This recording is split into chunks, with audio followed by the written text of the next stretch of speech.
Hola, Geek fans! We're back for another Jacob Watches. And this time, what did I force the Jacob to watch? I forced them to watch Elizabeth, a historical drama. I think it came out in 1999, starred Cate Blanchett.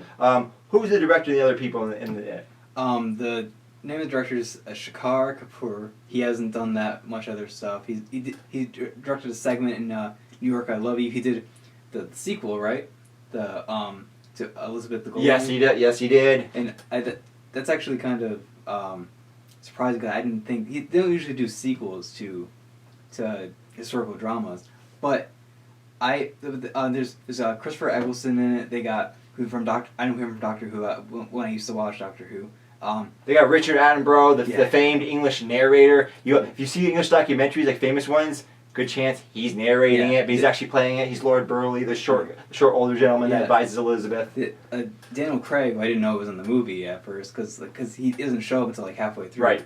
But so they got a lot of great actors. This is about Elizabeth the First.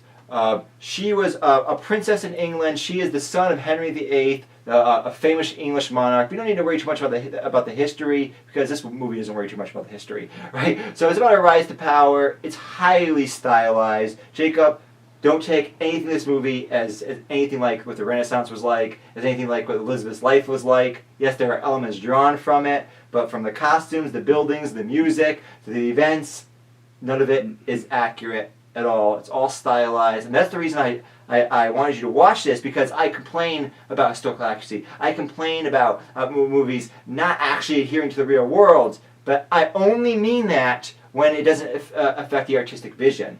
So all these elements are changed, and you clearly can see that he did that for a reason. The director made those choices for artistic reasons. Yeah. Right? This is kind of an art house movie. I'm pretty sure it won an Academy Award. I mean, it was nominated for a bunch.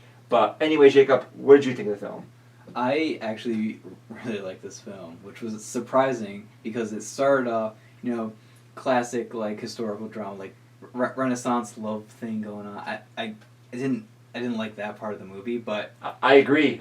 The early part of the movie, I was kind of meh on. At first, I was a little, especially was turned off by as soon as I saw how inaccurate everything was. Yeah. So that kind of went, oh man, they didn't bother with any research. And you see, I didn't notice anything from the historical accuracies. Right. Exactly. But for someone like me, that didn't add to my excitement of the film or distract from it. Exactly, because you don't know, so it doesn't matter. I can tell you anything. Yes, you can say that she actually got killed at the end. Yeah, exactly. But I actually really enjoyed this movie, and I loved Cate Blanchett's performance in it. She was great, and this movie it was really weird how it like captivated. I don't know if it was because they changed around history or something, but I don't know what it was. But it actually kept me interested throughout the entire film. It had a really good pace. That's what I thought. It had really good pace, and it had really well acted out scenes with Cate Blanchett. And I loved Christopher Eccleston's character. How he's always trying to get control over her. I was trying to. Yes. He's trying to be the guy. He's a Duke of Northumberland. He was a very powerful man in England at the time. He's kind of resentful of having, again, to bow to a female monarch, because Elizabeth isn't the first female monarch. Her sister, Mary, who was briefly in the movie at the beginning, is shown. Now, Mary is known as Bloody Mary. That part was accurate. She's kind of brutal. She brought England back to Catholicism after Henry VIII, got rid of it in the country and destroyed all the monasteries. So there's this brief period she wasn't well liked, and of course Elizabeth is a rival. It's her sister.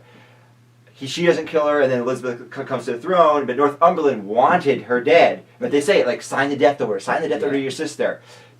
And so he's kind of mad about the situation, and Elizabeth doesn't really know what she's doing. Yeah. She's like, she doesn't know who to trust. She's like, she's very young. She ages in the movie. She's just like this, early 20s person, like, I now am the head of this kingdom. Yeah. Right? It's very interesting, the story. It's a powerful story about her rise and her embracement of, no, I'm the queen. Yeah. I make the decisions. I really like movies like that where they show this evolution of this character who just is faced with this like monumentous task. Yeah, this is a monumental task. Imagine that growing up in that time period where it's like you're the daughter of a king. the king died, his son died, your sister died, and everyone, you have all these enemies that want to kill you, they want to poison you. I mean, they make an assassination attempt on her life at one point. I mean, imagine that. Yeah. And you have to run the kingdom. And she actually, that's the thing, Elizabeth was known at the time, she really cared about her kingdom. Yeah. A lot of kings, they don't care. Yeah. Hey, well, I don't care, I do what I want. She cares, so imagine having that burden on you. It's like, I'm supposed to run this kingdom, run England, make things better for the people. Yeah, and I really like that assassination scene, by the way, when they shoot the arrows at her. That it was really well done. But yeah. This is very reminiscent of a movie I just watched called The Scarlet Empress. It was made in the 1930s and was about this woman who gets married to this Russian ruler to like unite the families kind of thing, and like she like becomes like the Scarlet Empress throughout the film. Like as it goes on, she becomes like more ruthless and things like that. And that's what this movie is basically. Yes. But it doesn't really show her like that until the very end, where she becomes the Virgin Queen. Yes. But I really love seeing that evolution of her. And the only real like big complaint I have was I really hate when movies use the technique of people dancing to have like really important conversations. I really hate that. Like it's just really annoying. Like, why not just have a conversation in private somewhere else? Right, it's kind of awkward. Jacob, another reason I recommended this to you is because I saw this movie many years ago, and I rewatched and I loved it. I loved the movie. I rewatched it recently. I actually didn't like it as much. Now, the reason I loved the movie originally, I still love it now, because I love the movie because I think of it as an art house movie. So many of the scenes here are like paintings. They're beautiful. They're amazingly shot. Her coronation scene is amazing. Yeah. He's crowning her, and the Northumberland's crowning her. Hail, Queen Elizabeth, Queen of Ireland, England, and France. And then he goes to the south, and then they show the shot, and they show her, right? This still frame picture, essentially. Yeah, I love that. Right? Stuff. At the very end, when they show her as the Virgin Queen, this is very arty. Yeah. Right? Visually this film is stunning. But I had a few problems with some of the drama. Some of the drama seemed a little bit manufactured in retrospect. Like, this is cool, but it seems like a little bit by the book. Yeah. Right? Yeah, okay, here's the bad guy. He's acting a certain way. Here's the good person acting a certain way. Yeah. But the look of the film, the music, it all came together. It was beautiful. Like, their scenes were just like, this is beautiful. I'm like, wow, this is so beautiful. Yeah, that's actually where I thought the film dragged, was when it was, just by the book scenes. Yeah. That's where I kind of lost interest a little bit, but then it brought me back with the performances. Yeah, with those singular performances and those scenes where like she's being crowned or she's being turned into the Virgin Queen, or these other this well framed scenes where they would have characters doing things. Like some of the scenes are.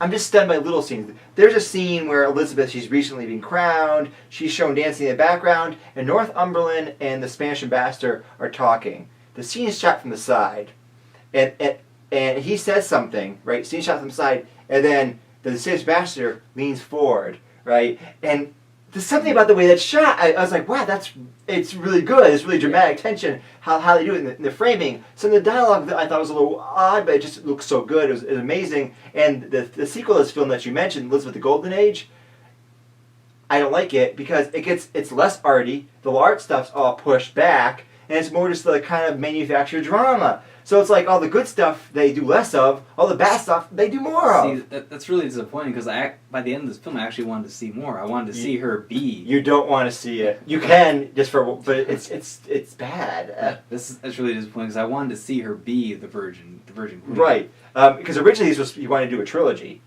right? Okay. Because this was the second movie is the middle part of her life, and then the last movie was her the older Elizabeth. But it's probably not going to happen now because the second movie sucked. Yeah, so it's unfortunate. But Elizabeth is neat. I kind of consider it kind of art house movie. It shows why even someone like me that likes historical actually, I don't care about that if it's for the sake of art. Yeah. Just like Deadwood, I love Deadwood, but people didn't speak like that back then. That's not how they spoke. It doesn't make any sense. Yeah. But it does make sense for Deadwood when they seek this stylized style. Like here, it's stylized. Yeah.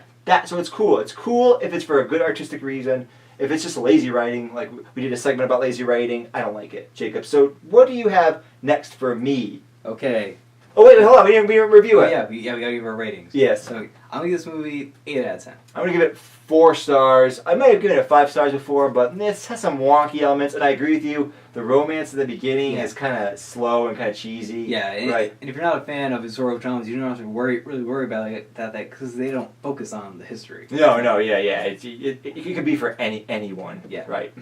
Okay, so hold on to your butts here. No. This has been a long time coming. I'm saying I'm gonna do it. I'm gonna recommend to you Evil Dead. Is that the guy with the chainsaw hand? Yep, Ash. Oh my god, the brutality! You're gonna love it. Oh man, this is sick. Stay tuned for me talking about the Evil Dead. We'll talk to you later.